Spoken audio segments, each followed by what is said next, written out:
Welcome to a new tutorial on a kind of basic RTS system. In this video we'll be going over basic camera movement, like moving your mouse to the side will move the camera towards that direction, and also selecting and moving groups of characters by either dragging over in a box or simply clicking individually, or we'll do shift clicking and control click to select a specific unit. I'm going to be starting off from a blank project using the top-down template.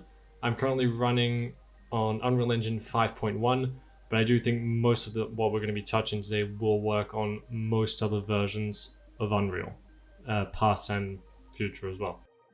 So let's get into it. Start with top-down, and any name will do. In my case, we'll be calling this RTS tutorial, and create. So once your project is loaded, we're going to start by making all the different actors and different blueprints and other objects that we'll be needing. The first goal of this tutorial will be to cover the camera movements. Then we'll move on to selecting our characters. Then we'll finish with a very simple AI to move them to a location. So let's get into it. So we're going to need an entire new folder because we're actually going to be using the top-down template. We just chose it mainly for the actor and a level that already has what we need here, and that is a actual nav mesh. So as you can see, this is green, and that means that we can have AI moving on it because that's how the characters actually move in an RTS, which probably seems obvious for some, but maybe not everybody's aware of that. So we need an AI, and that's what we're going to do at the end. But for now, let's just get with the camera and focus on that for now. So we'll make a new folder. We'll call it RTS. And inside we're going to need two folders, one for the AI, just to keep things organized, another one for the inputs, and the rest we'll just keep on this main page. So the first thing we're going to need is blueprint class, and we're going to select a pawn. Now the pawn is going to be just the camera. So call it exactly that. We're going to call it a camera, and that's the only purpose it's going to serve. It's just going to be a camera pointed, and that we will then be moving whenever we need to, or whenever we try and move around the screen. So next we're going to need a blueprint class, and it's going to be a character this time. And so we're going to call this we'll call it our AI simply, because that's what it's going to be. Next, we want a blueprint interface, and this is going to be for the interaction so that when we click, we tell all characters that are selected to react, and how they'll react will be based on what functions we make in the blueprint interface. That way it's more scalable later if you want to add more functionality for more inputs or even different actors. So we'll call it BPI, blueprint interface, and we will call it RTS very simply. Next, we need something for the user interface. We need to make a slate brush, and we can just leave that completely empty. We don't actually need to touch this. It's going to be necessary for when we want to highlight a selected area with our mouse. So we'll just call this brush. It's just by default, Unreal Engine for some reason doesn't work if we don't select an empty brush, so we have to make one here. Next, we want an enumerator, and this enumerator is in blueprints, and what it's going to be used for is simply for what we'll call our AI types. This is just that when we do our filter selection later, we can tell which unit we want to select based on this enumerator. Next, we need another blueprint, which is going to be this time our game mode, which we're going to be using here to replace the current one, which is the top-down blueprint. So call this GM_RTS. And finally, we need a material, which is going to be how we can tell if we've selected our characters. So we'll just call it M_select. And then we want two more things. One is going to be our player controller. So we're going to call this PC for player controller, and we will say RTS again. And finally, the actual UMG, which is going to show us highlighting in a specific area. So widget blueprint, use a widget, and we're going to call it UMG selection. There we go. So now the first thing we need to do is we need to set up our game mode so that we can actually have our pawn. So let's go ahead and do that. So before we do anything, we want to change it in this menu here. So to do that, we need to actually change our world settings. And if it's not visible here or it's not visible on any of the tab, you want to go to Windows, and it is at the bottom here of the level editor. So it's like that. Usually it will appear bottom right here. So we want to change our game mode override to our GM RTS. So now that that's done, we can go ahead and open this up and set up the values inside of it so that we know what functions, what pawns we want to use. So the default pawn class we want to change to our A camera.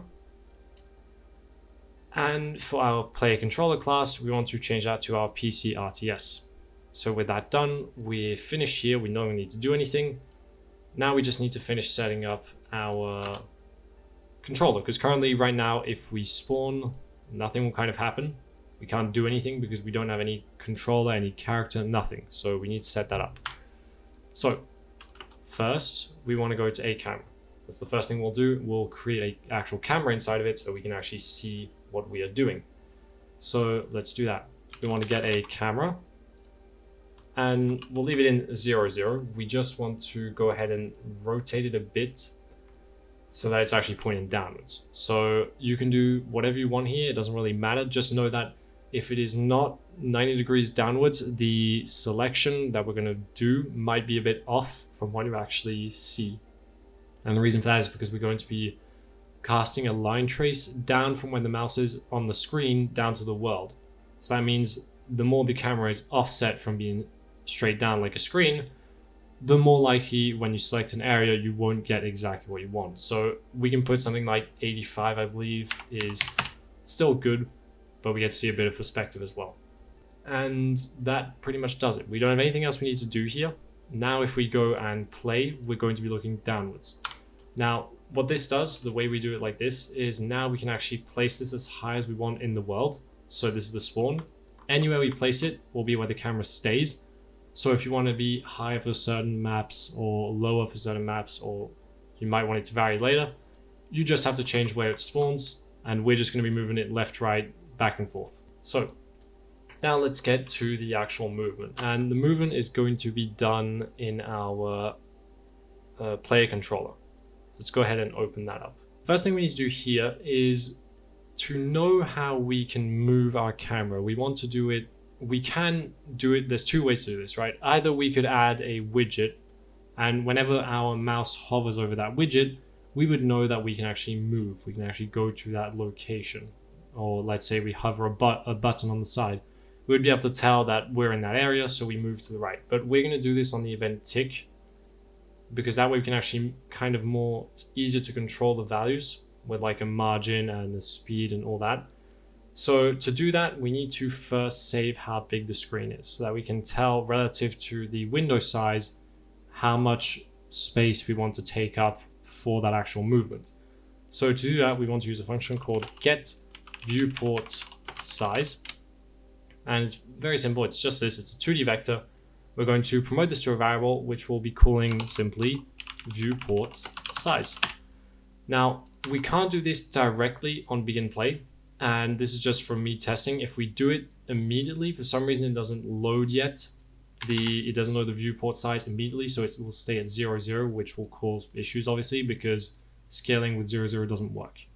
So I tried with a delay until next tick, but that didn't work either. But apparently adding a second one does. So we just put 2 here. That way it's the shortest delay we can possibly get. If even this doesn't work, put something like a normal delay of like 0.1 or 0.2 just to be sure. And that should fix the issue.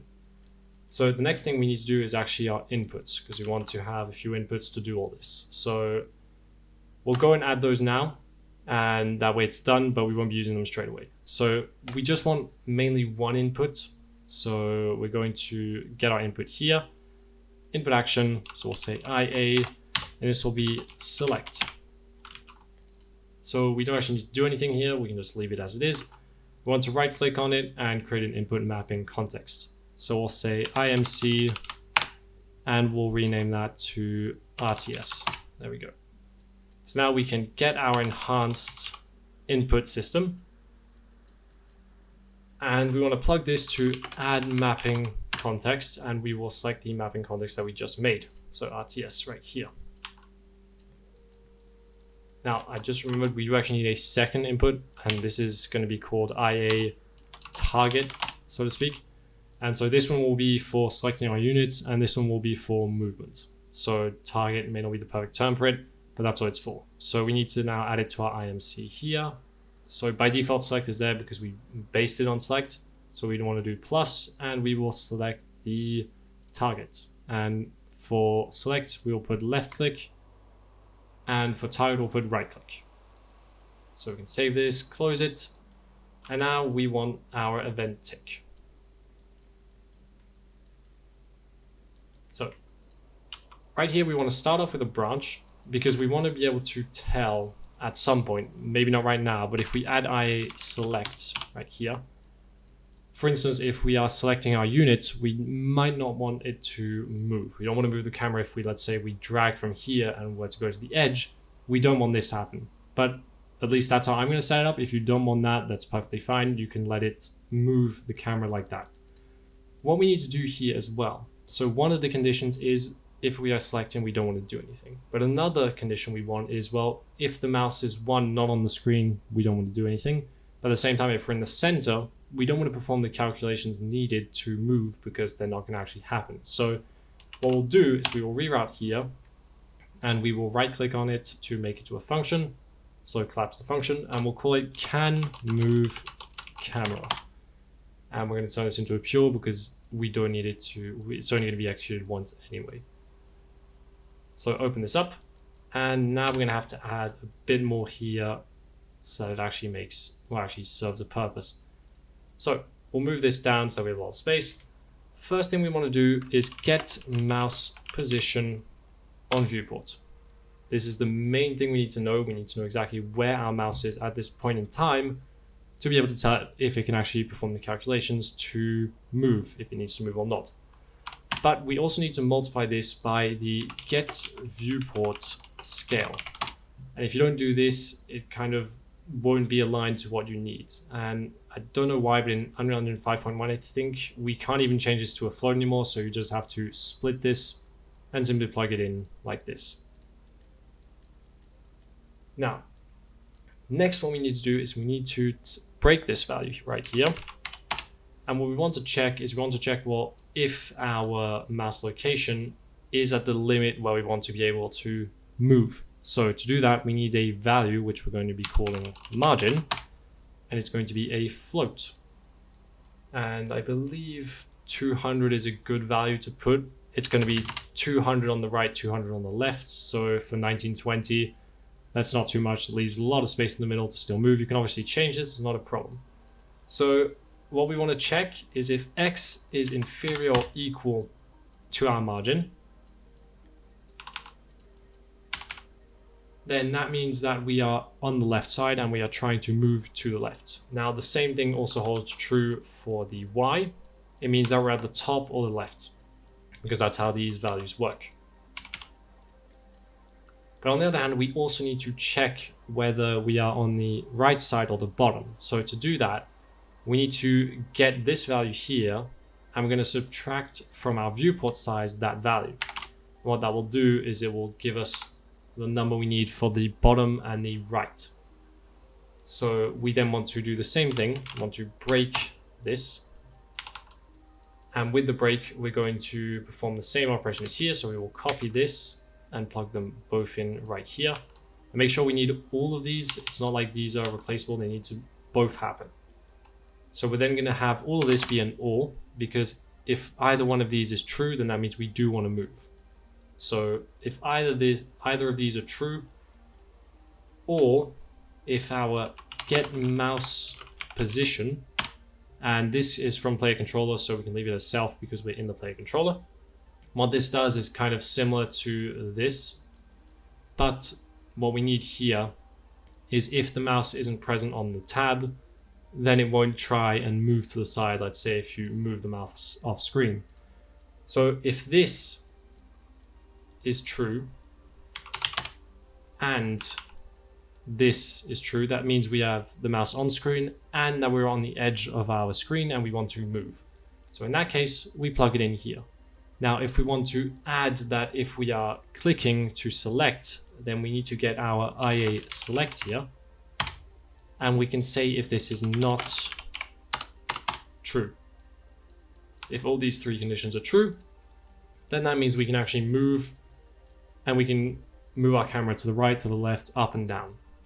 So that will be right here. So that's going to be a new function, or it doesn't have to be a function, but just to keep things tidy and easy to read, we're going to make a new function we will call move camera. And so this is going to go right here. There we go.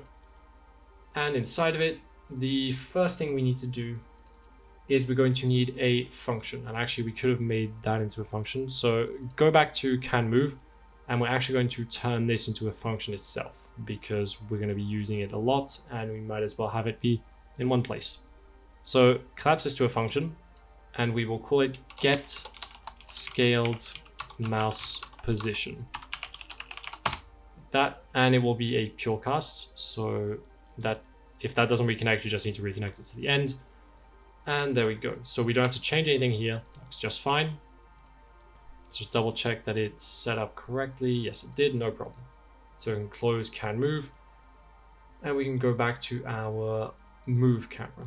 So once again, with our get scaled mouse here, we need to save, or just to make it easier, we'll save this as the current location.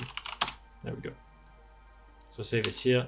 And the reason we have to do this is in the event that throughout this sequence that we're going to do now, the mouse are moving very fast, it wouldn't be able to handle this and would have multiple locations if we just use this instead of saving the variable.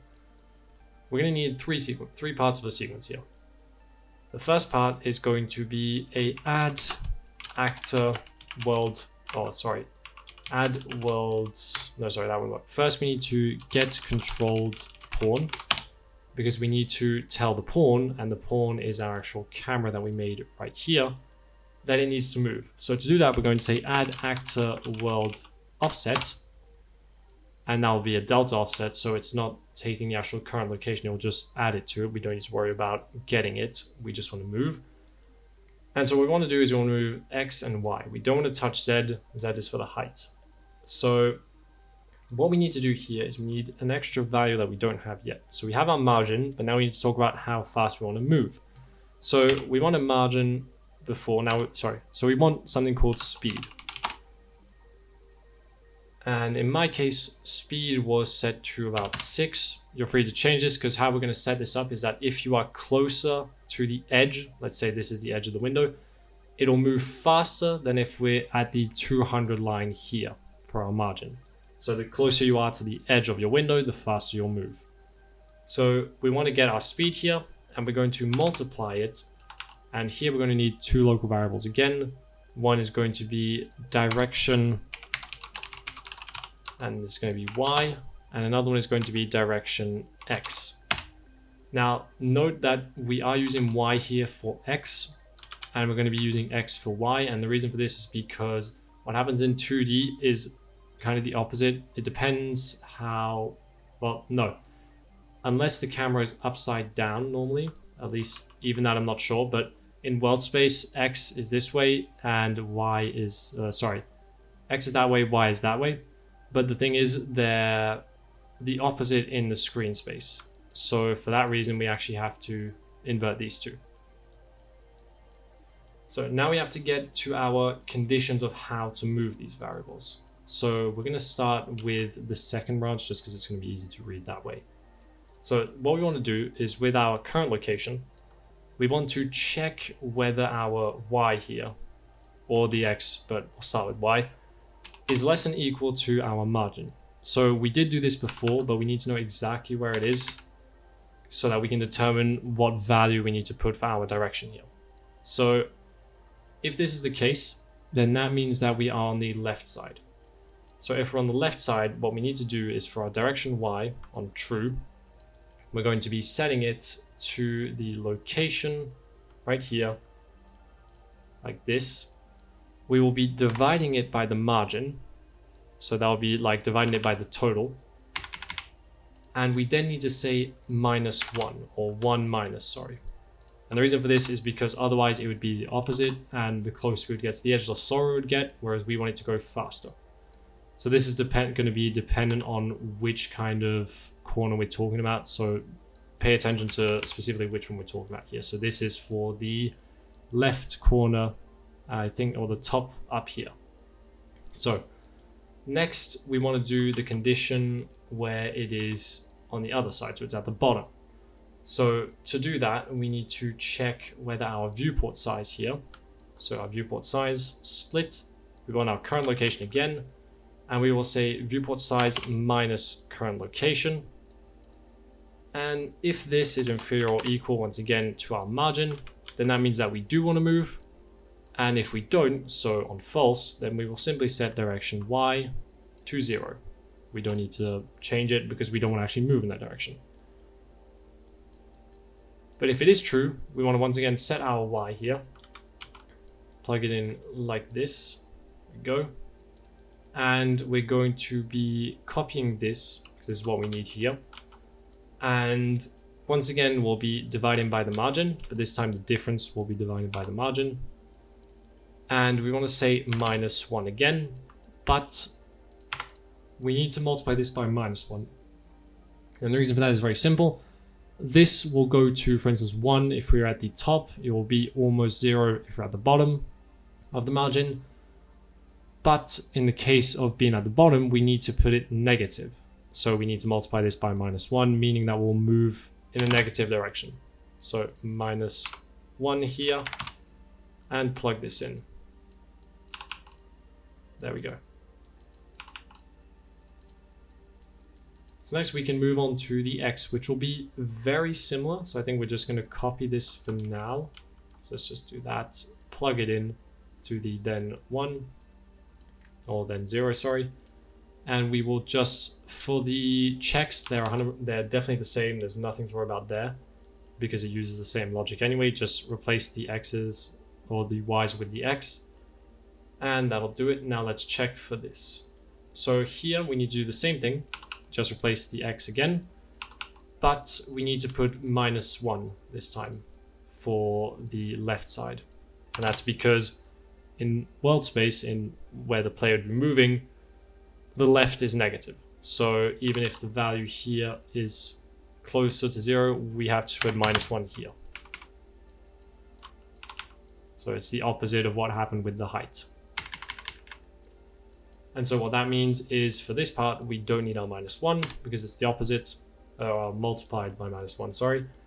Change the X and the Y, and this will do the trick. So just like this, we've set it up. There we go. So we also actually, before I forget, it's kind of important, we need to change the direction Y to direction X. There we go, right click, direction X, and direction X. There we go. Part and save. And I believe that should do it for the movement. So I made a mistake. The reason is because in the add actor offset, I actually forgot to change the direction here from, well, this one is good. We want Y for X, but I forgot to change the second one to X. Otherwise, we're kind of using the same direction, which is why when we go up, it goes diagonal. So if we go and try this now, if we go left, we move left, go right, we move right, go down, we move down. If we go up, we move up. If we go diagonal, we move diagonal. And obviously, if we're right at the edge, it moves very slightly, but the further we go, the faster it gets. And the same obviously for all directions. If we go close to the edge, we will hardly move until we go to a stop.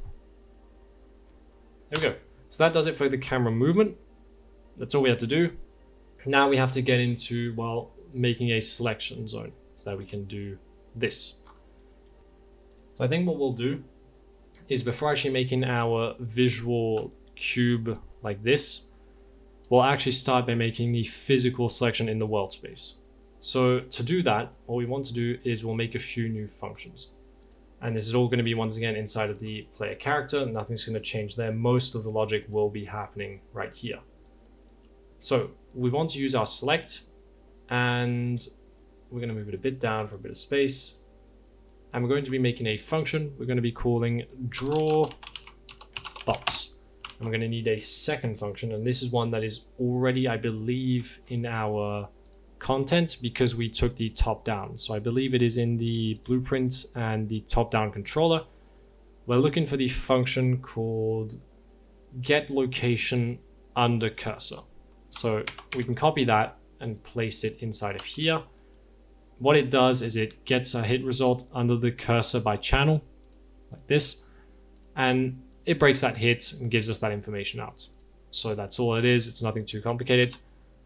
And we can close this, and we're going to use that to draw our box. So with this function, we're going to save this location. So this is going to be our hit location. There we go. And so with this hit location, what we're going to be doing is we're going to be making a multi-box trace by or for object, sorry, this time, because we want to specifically look for our pawns that we're going to be making later. So make array, and you want to select pawn. Now, currently it's not going to do anything because it has no purpose, we don't know any pawns yet, right? But we'll still be able to see it with the debug. We'll put it on one frame because we're going to be doing it on triggered for once. So what we want to know, oh, sorry, actually we're going to need something else first, I believe. Yeah, so we're going to need another variable here, but it's not going to be a local one, but a global one. So create a, or promote to variable is fine. And we're going to call this hit location start. There we go. And hit location start is going to be set once we actually click. So for now, we're going to just assume that's what it's going to be doing. And we're going to say plus our L hit location. And that's going to be kind of where we start off. We need to start in the middle of the 2 points that we start with. So if we click here and drag, the start point will be in the left because that's where we started clicking. And the second point, our hit location, is on the right here. So we need to find the middle point because the box traces works by expanding from one point. So to do that, we add the 2 locations and then we just divide them by 2. So we can just convert pin, float, and 2. Now, we also need to make a little bit of extra stuff here because otherwise we can't use the same start location and end location because Unreal doesn't like that, especially for box traces. So we want to split this actually because we're going to be adding it so that it's a bit above ground just to make things easier. And this we're going to be plugging into start, and then we're going to be subtracting 1, just simply 1 on the X, just so that it's not the same start and end location. And what we'll be using to actually detect is actually the half size. So plug this in right here. And what we want to do is we want these 2 again, but this time we want to subtract them. So minus the minus the hit location from the start. We then want to divide this by 2 as well. So float again, and we will be splitting this value. So sorry, breaking it instead of splits, just for a bit more readability. We then want to make this back into a vector. So make vector here. And the reason we're doing this is just that we can make sure that our box actually selects above ground. And to do that, what we want is we want to make sure that this remains the same, but our Z here gets clamped on the value on the Z because we don't want it to be too short, because if it is, we could get negative values. And if we get negative values, then we end up with a problem that we can't actually detect anything because Unreal struggles with negative values when you make a box here. So we'll put this right here, it's plugged in on the Z here, give it a bit of space. So to avoid that, we need to make sure that here we turn this into an absolute, because if this is negative, although it will look visually like it's working, it won't actually detect the collisions properly. So we want to put a minimum of 100 here also, and for the maximum we'll set it to Z so that it doesn't have a maximum. So compile and save. And next we want to make a function that will handle this. So we're going to put 2 reroutes, although the second one isn't very useful. So we'll just do it first. Collapse it to a function, and we'll call this handle multi hit. There we go. This, and that'll do it for this function. So now if you want to go and test this, we can go into our triggered here and say draw box. And so let's see what the result gives us. Normally, if we go and drag across, so we do have a box, but because we haven't set our start point, it's doing it from 0. But as you can see, the box is appearing and isn't going under the ground. And based on where we place it, it will go above. There we go. So as I mentioned before, as you can see, it's not perfect. And one thing we can actually do that I just forgot, we'll close this, we don't need this anymore. In our class settings, or class default, sorry, we can look for our cursor, I believe. Yeah, show mouse cursor. So look for mouse or cursor. Select that so we can actually see our mouse and compile and save. And now if we actually go here, you can see that if we select, as you can see, my mouse is here and it's working, but it's not inside because kind of the line trace is not perfect. So it's not going at the right height, but it gets what we need. So what we need to do here is we just want to set our hit location here on started to what we need it to be. So just to make sure, what we want to do is very simple. We want to use our get location under, plug it in here on started, and that'll do our trick for selection. So as you can see, it works just fine. Our boxes, where we click, it appears, and when we move it, it goes exactly to where the mouse is on the screen. This. Now, one thing to note about this whole thing is currently if I go and press F11 to make it full screen, it may not work perfectly. It seems to be doing just fine, but the problem is, for instance, we have an issue with the edges. And the reason for that is because it only takes the viewport at the beginning of the game. So unless you want to do it in the settings, then that's fine, but we'll just show you how to set it up if you want to avoid that issue that I just showed you there. You simply just need to update this whenever you change it. So if we put it on the event tick, it would work just fine as well. It's just not very useful. It's not very complicated. You just set the viewport size. So now that we have our draw box and we have our actual box selection in the game, let's now add it to our viewport so we can actually see that we are selecting. So to do that, the first thing we want to do is inside of our started, we need to create that box. So we're going to create widget, and the widget we're going to be making is our UMG selection. Now we do need to transfer one value first, and that is we need to get our mouse position on viewport, and this will be going in here. So we're just going to open it up and add a 2D vector for it. So in our variables, we want the start location, and this is on screen location. So 2D vector, like that. And make sure it is exposed on spawn and instance editable. And now if we refresh our node right here, so refresh, we have our start location. Now we want to promote this to a variable, so promote, and we'll call it as UMG selection. There we go. And we want to obviously add to viewport, otherwise it's useless. And compile. And the next thing we want to do is, well, everything in here. So what we want to do here is very simple. We just want to add a canvas panel. That's all we want. Now, the canvas panel serves only the purpose of being there because we need it there, I think. I haven't tested without, but I believe it should have a canvas panel to be sure.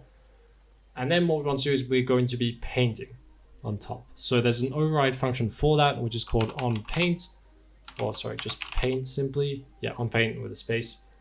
And so that's where we're going to be doing most of the logic here. So for onPaint, and this is why we actually need that brush that we made earlier, is we're going to be calling the draw box function. And so if we don't put anything in here, it doesn't work.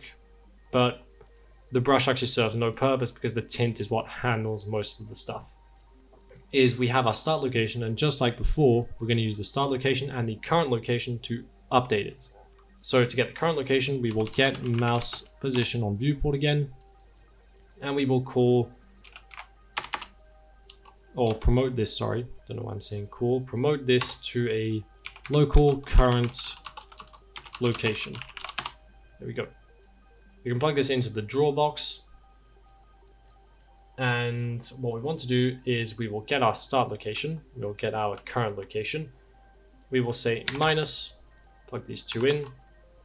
And the first thing we need is to make sure this is absolute. Just like before, if you don't, it will end up with an issue. So absolute this value, this. And then for the start position, we're going to be doing divided by 2 again. So this time, instead of having one float, because we can't do that, we'll just do 2 and 2. And so what this will give us, is this gives us the actual size of the box. And so this absolute is going to be the size, but we have to divide it by 2 and add the values here together. So plus right here, like that. And we then need to divide this also by 2. So we're just going to copy it here. And we need to add these two together to, we need to subtract this or these two together to get the actual position. And the reason for that is because otherwise, unlike where we were working with the world space, where we could just say it appears at that location, here we need to take into account the size of the box beforehand for the position. So we want to add to our context here, which is going to be the context right here. So we will get our context. And normally with this, we are done. Now we're just going to change the tint so that we can actually see it. And I use kind of a gray, transparent gray. So let's make that a bit more visible. There we go. So if we compile, normally I believe it doesn't need the return. If we go and select now, we have our box that appears. Now, as I mentioned before, because we have an 85-degree camera and not a 90-degree camera, as you can see, it's not perfectly aligned with the physical box. And so it can lead to some slight issues, but usually it should be okay because you're never going to be selecting items that are this slightly off. So it should be fine. So now the problem is it's not disappearing because we haven't told it to disappear yet. So that's going to be the next thing we need to do. And that's going to be simply on release, we're going to be getting rid of it. So this is back in our player character in the event graph. We're simply going to look for on completed. We're going to say get our UMG, convert to validated, and check whether it is valid. If it is, we want to remove from parent. And if that's the case, we also want to clear the variable right here. So compile and save. If we now go and drag, it disappears once we finish clicking. So that kind of does everything, at least as far as selection and all that goes. Now we can just make it so that we can select characters so that you can actually start testing it out, because currently it's just visual. One last thing we can add, and this is just extra, it doesn't serve any purpose, but why not while we're at it, we can make it so that instead of just having a box, we have a box with an outline. So let's do that. So it'll be a short thing. If you want to skip, this is just going to be a chapter. There's just going to be extra bonus. Doesn't really, it's not necessary for the next part, so we'll just do that here. So to do that, we just want to do the top, the bottom, the left, and the right as lines. So we're going to call draw line here.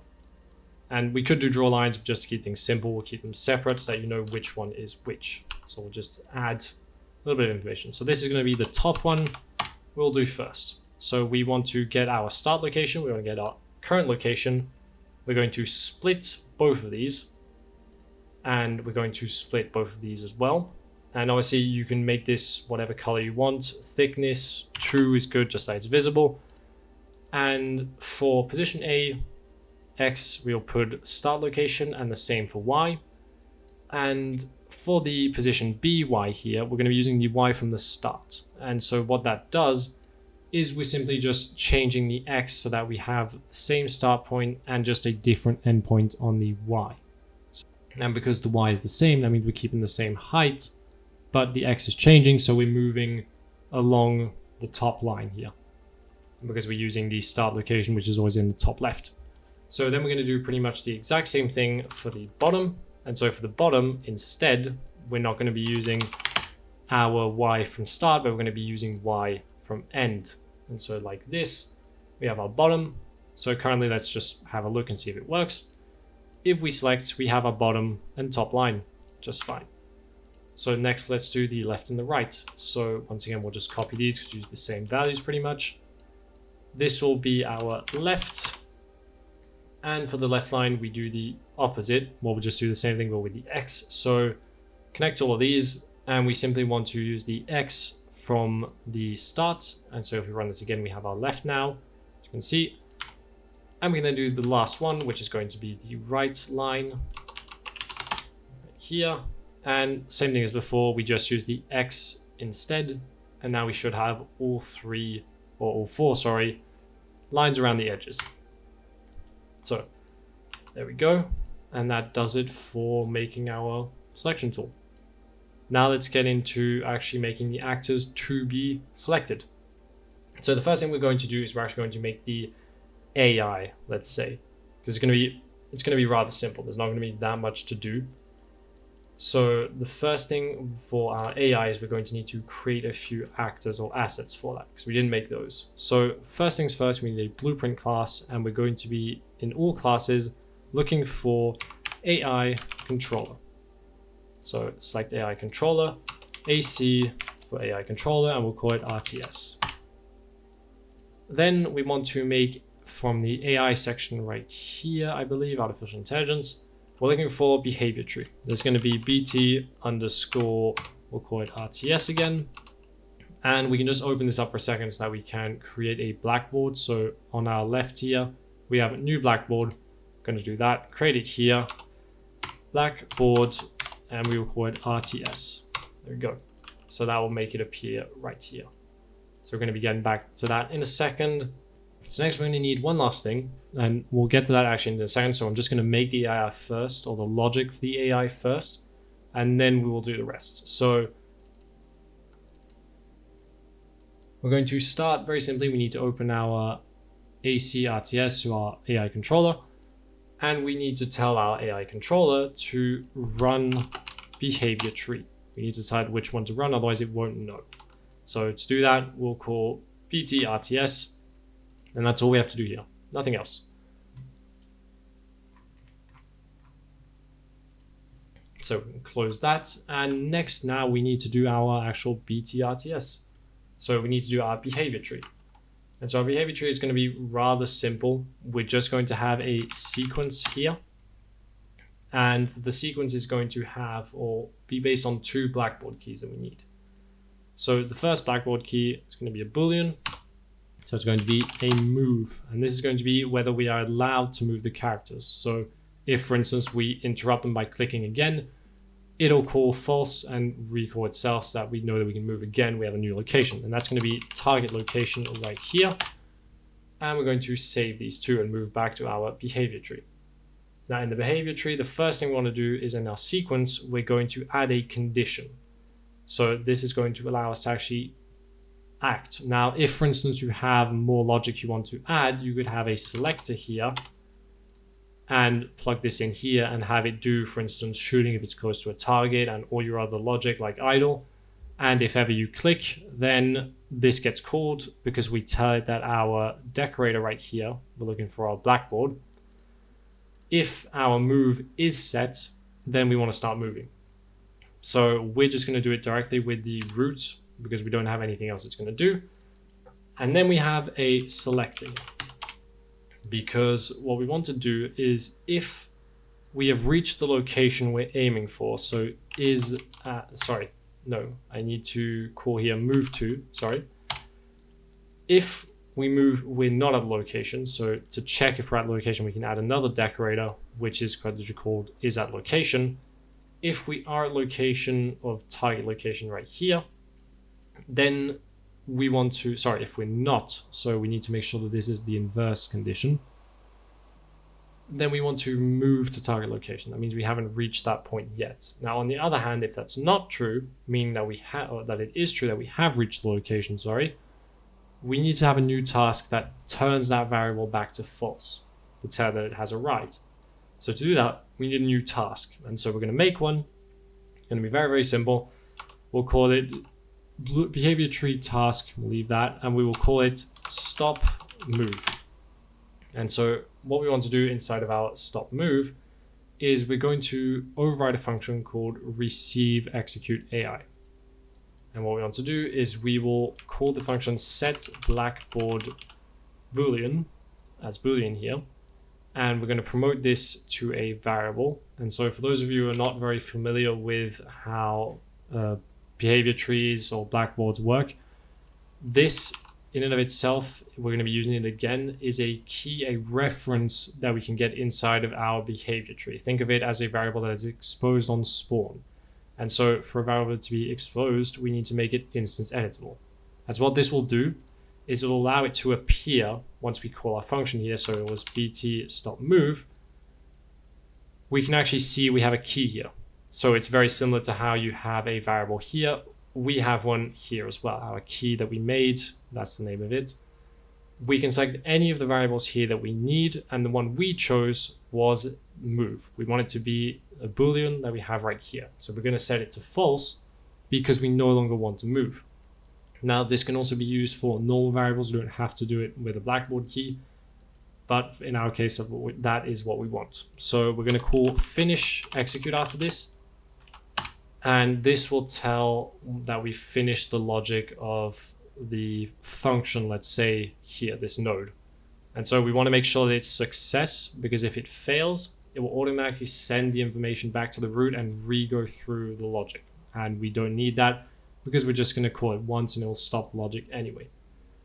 Actually, the reason we need actually the selector here, and so we actually do need it, so that's my bad, is because in and of itself, alone this would always execute because the condition will always be true because there's no selector.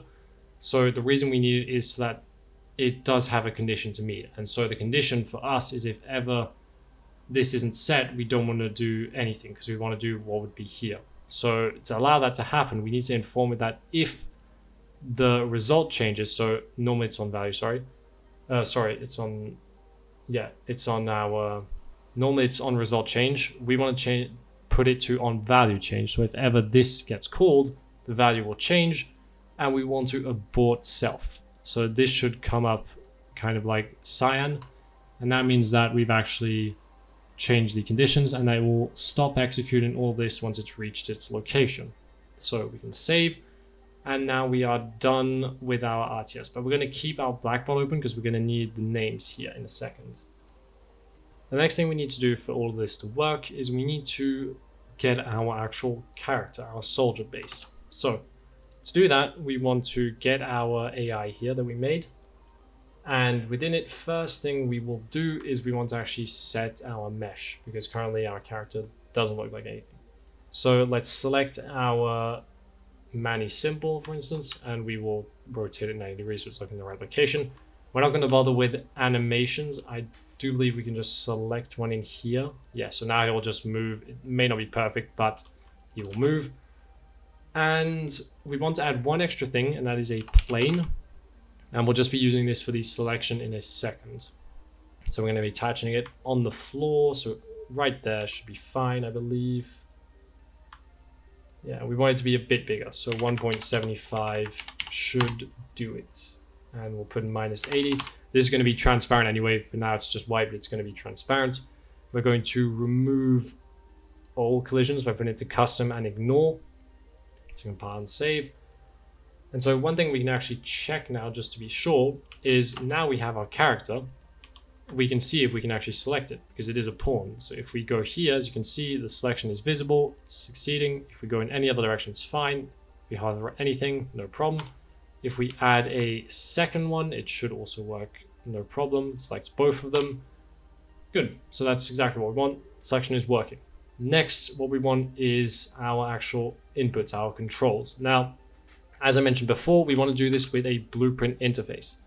And the reason for that is that if ever you want to have a different, let's say a building, which doesn't inherit from the basic AI, then if you want to be able to select it, you would have to make an entire new system with new casts. But if we use the blueprint interface, we don't have to do that. So with that in mind, very simply, we're going to add the blueprint interface to our actual AI here. So go into class settings, and on the right here, inside of details, we have implemented interfaces. We're going to be looking for our BPI RTS.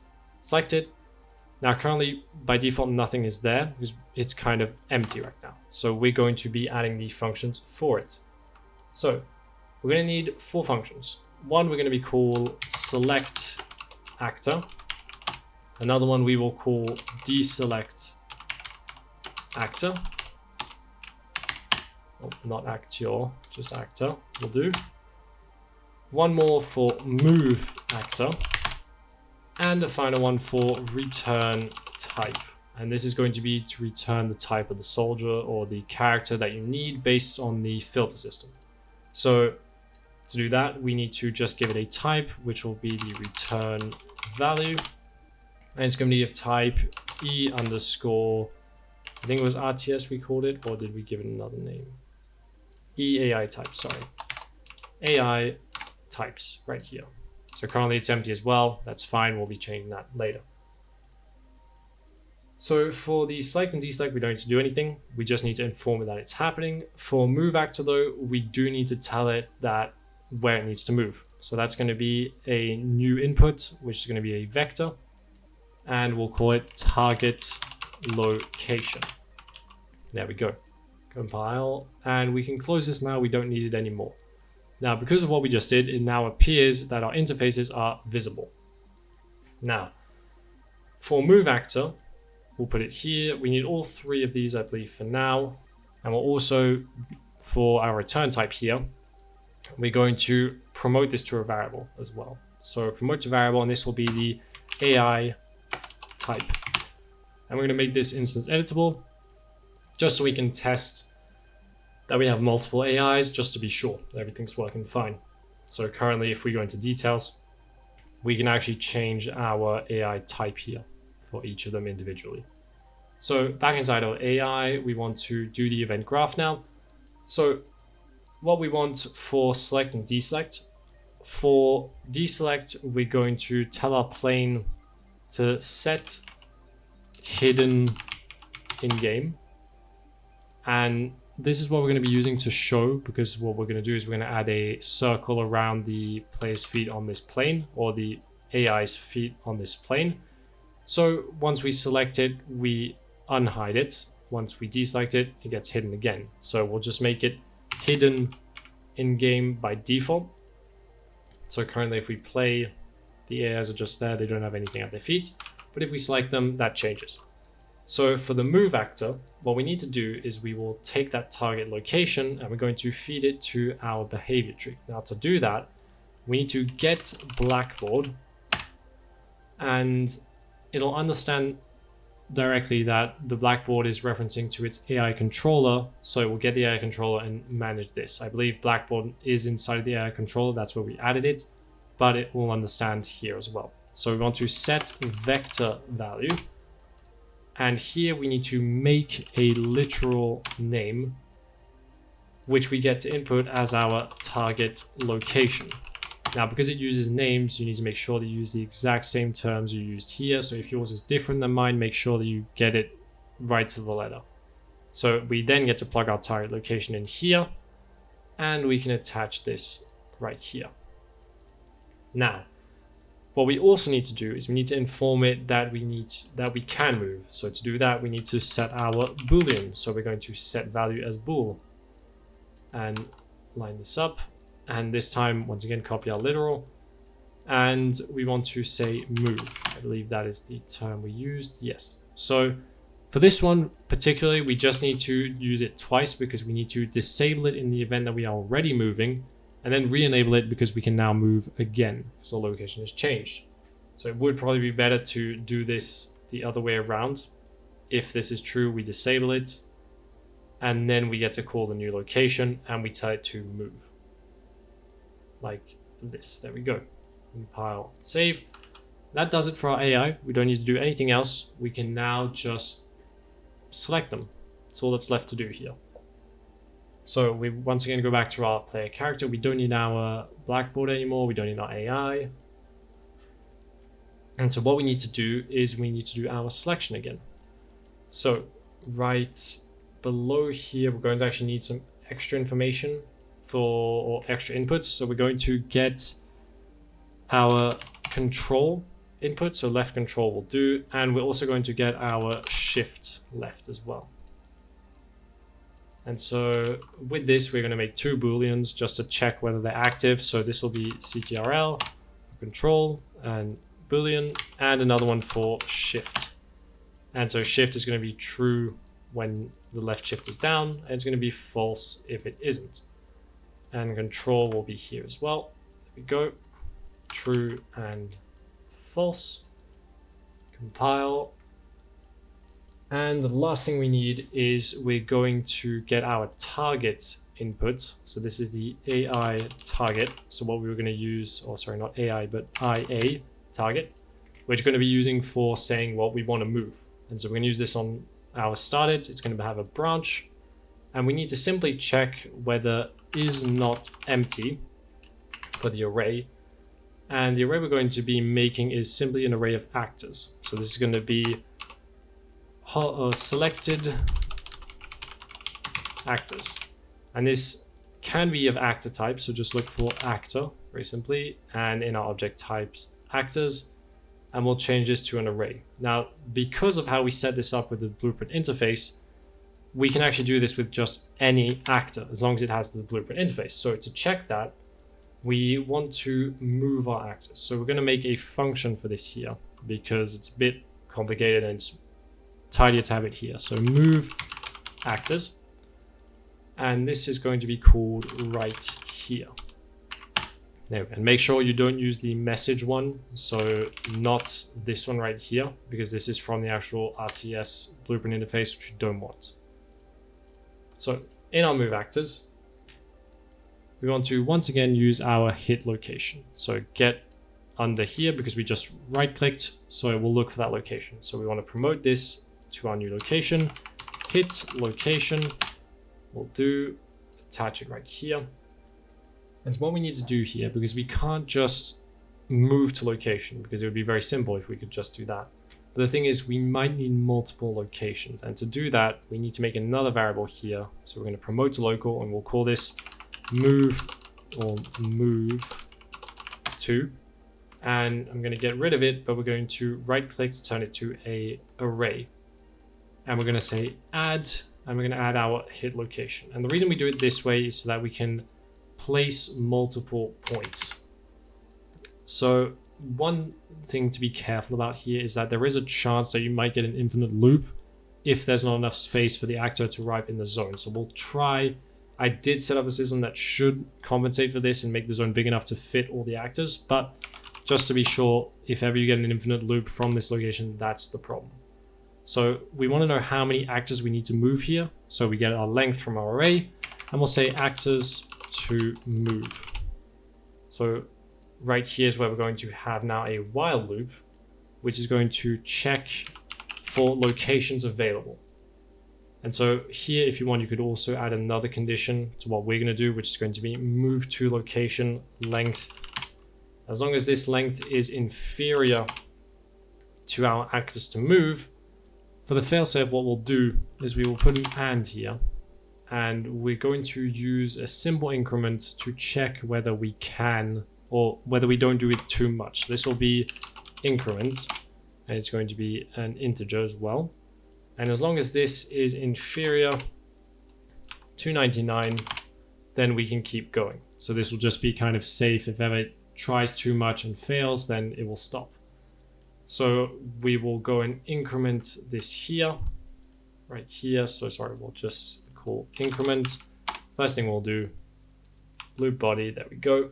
And what we'll be looking for is a new local variable from our hit location, which we'll be calling test location. And our test location we'll be setting right here immediately. And we will be using a function called get random point in radius. And what this does is based on our actual hit location, will be our origin, we will check about 400 units apart whether there's a spot it can actually stop. Now we also want to add another variable here of type boolean. So this will be fail is what we're going to call it. And what this is going to do, what we're going to do now is we're going to check whether there is already an actor at that location. And to do that, we simply need to use our move to. We're going to say for each with break. And we're going to get a distance vector here. and we're going to check to our last test location, which we just calculated right here. And so if this is inferior to 100, then that means that we failed. That means that we're too close and that this location isn't valid and we need to restart. So here we're going to say fail, true, plug this into the break. So we'll just add some reroutes so that it's more readable. There we go, right here, there we go. Now, with a branch on the completed, because breaking does lead to complete as well, if we fail, we're going to return, or sorry, if fail is false, meaning that we succeeded, we're going to take our test location, we're going to take our move to, and we're going to say add. So that means that it's a new location we can move to, and we can actually set it up. So with that out of the way, very simply, once our while loop is finished, we're going to do a for each loop like this with our selected actors. And we are going to, from here, move actor. And this time we do want the message from our BPI RTS. And we're going to say to get the location from our move to. And we're going to say get this copy. And so in the event where this does fail, where there's not enough locations to do it, we will simply clamp this value to the maximum amount of actors we can move. That way, worst case scenario, the actors will still try and move to the last location that we calculated, just in case they'll try. So with this, we now have actors that move once we click the location, once they're selected, but we still haven't selected them, so we need to do that next. So to do that, we already have a function here which handles the collisions. So that's what we're going to do here in our handle multi-hits. So that's in our draw box, or it's in the left here. So handle multi-hits is what we deal with next. So what we want to do first is we're going to check which actors are hit. So to do that, we need a for each loop, and we need to go through our input pins. Now, we'll break this, and what we want to know very simply is, does the actor execute our blueprint interface? Because if it doesn't, there's no real purpose in doing the rest. So we're going to check does implement interface, and the interface we're looking for is the one we made, BPI RTS. If it's false, we don't do anything. We stop pretty much right here. There's nothing else that needs to be done. So, but if it does happen, what we want to do is we will get our hit actor here. Now, add a reroute just so it's easier. We will say select actor like this, and we're also going to add it to our selected actors by saying add unique. This, there we go. Plug this in. There we go. Now, one thing we do need to check though is we want to do a branch here, and we want to check whether we're holding control. Now, if we're holding control, that means we want to select all the actors that have the same information as this one. And so how this is going to work is we're only going to allow it to happen when we're not dragging, because if we're dragging the mouse, we're kind of selecting multiple units at the same time anyway. So the filter search will be more of a control click than an actual drag control. So if that's true, with the same actor here, we're going to call return type. So on true, right here, and we're going to promote this to a variable, which we will be calling local. We'll call L filter. And what we'll do is we will do a get all actors with interface, and all actors with interface of BPI RTS for each loop, and we will simply check whether they are of the same type. So we'll use our return type again, plug this in here, and check if it is double equal to, well, our filter. And if it is, then we'll do the same check as before, and we will say that it is selected. So we will just copy this here, plug it in right at the ends, and we'll just drag all of this across. There we go. So then we can return here, just put a return node, I believe. Because if this happens, even if we don't go through all of them, our goal is just to select the first one that comes and select all the other ones like it. So there's no point in continuing the rest of the loop. So now we have a means of selecting them. So we can close this, close our box, and we should be able to select our characters now. If we go and hover, as you can see, it appears. Same thing there. And the only problem is it doesn't deselect currently. So we need to make a way to deselect our actors. So that will be inside of here on our started. We're going to need some extra information here. So we're going to actually go into our event graph, I believe here. Sorry. So what we'll do here on our started is we're going to move this all a bit down so we have a bit more space. And on started, we're going to do an extra check here. And we're going to check whether shift is down. And if shift is down, then we can simply perform all of this logic, no problem. But if shift isn't down, then we want to clear the selection we already have, because that means that we no longer want them to be a part of it because we're not trying to add on top. So if that's the case, we type deselect our actors. And we then also need to remove them from our array. So we'll say remove item and plug in our array element. Now on completed, we still go back to our hit location start because we still want to perform the rest again. So we'll just pull this across and just add a reroute. There we go. So now if we select our actors here and then we click, it'll deselect them. Now, I don't know why it didn't deselect all of them, just the first. Oh, sorry, that's my mistake. I remember why. So once again, this is a mistake I made before. We can't use a for each loop here because we are removing actors directly from the array we are cycling through. And so when you do that, you remove the element before, so the array shifts and becomes smaller. So you can only remove one item out of two. So to avoid that, we say for each loop reverse, plug this in here, same thing. Elements as well, no problem. Loop body as well. And we just put the complete here. This just does the same thing but reverse, and because it's reverse, the index doesn't change, so there's no issue.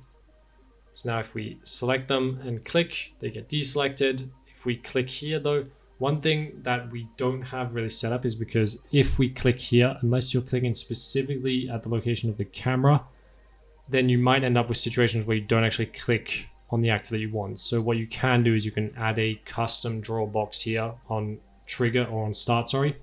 Say you always hit about where you're clicking, so you make it be a box instead of just nothing here.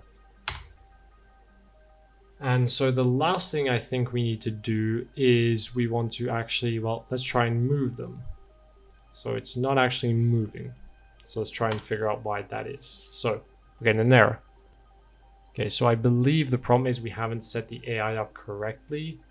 If I'm not wrong, I think our pawn doesn't know what AI controller it's using. So I think if we look for AI here, we want to look for, yeah, okay. So inside of our details for our class default, the AI controller class that we're looking for here, so it's a bit lower.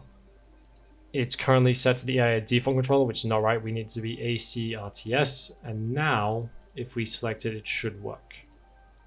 There we go. So they move now. There we go. And if we click again, they move again. If we just deselect them now and right click, nothing happens because they're not selected. If we just choose one of them, only one of them will move. And that's what we want. So next, just very quickly, we're going to make a material instead of this white box. So in our mSelect is what we're going to attach to our AI here. Let's just do that very quickly. mSelect. So now it looks like nothing, but we're going to turn it into a proper circle in a second. Open up mSelect. And what we want to do is very simple. We first need to change, so what we want to do is we want to change first the type. We want surface, it's not a problem. We just want it to be translucent because we need the opacity. So for the opacity, what we want to do is we want a sphere mask. That's what we want to use. And what we'll be using is, we'll be using 100 and 0.8 here. 0.8, not 0.08.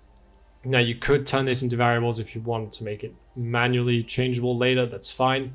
But for us, we'll just do this. Then what we want world position, or this will give us absolute world position. And we also want actor position. This will allow the sphere mask to be specifically in the location we are talking about, or the location of our actor. Next, we want to sign this, so that instead of being a sphere, so if we look at this, our preview, it'll be a circle, whereas if we preview the sign, it will be the actual outline only. So next, we want to clamp this between 0 and 1. We can just enable the real time so we see what changes. This will just make it sharper. And then what we want is just to place this in our opacity. And we can then add a color node here just so that we have something different. So let's just change the preview. And now we can just make it so that instead of black, we'll just make it something blue. There we go. So we're going to apply this and close. So right now, if we play, I believe. Okay, so I'm not exactly sure why this is not appearing like this, but the effect still works. Where we select a character, it appears in blue, so we know it's selected.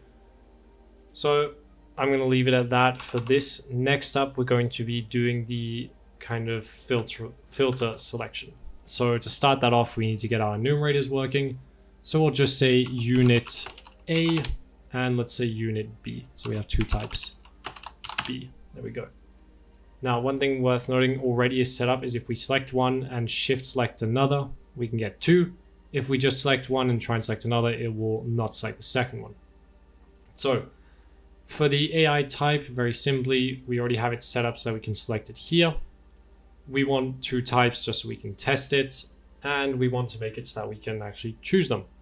So normally, if we have, let's say, 3 units here, so we'll have 2 that are type A, so select them and put A, and 1 that is type B. Now, if we go and control select the type A, we just get that. If we control and select B, we only get B. Now, one thing to note, if we shift, we can still select all 3 of them like this. So we can select one here. Now, if I press control, select both. If I press shift to add the other one, works as well. If I select just the one and control shift the other group, we get the others as well. So I hope this tutorial was educational. I hope you enjoyed it. I hope you learned what you wanted to learn, and I will see you in the next one. Goodbye.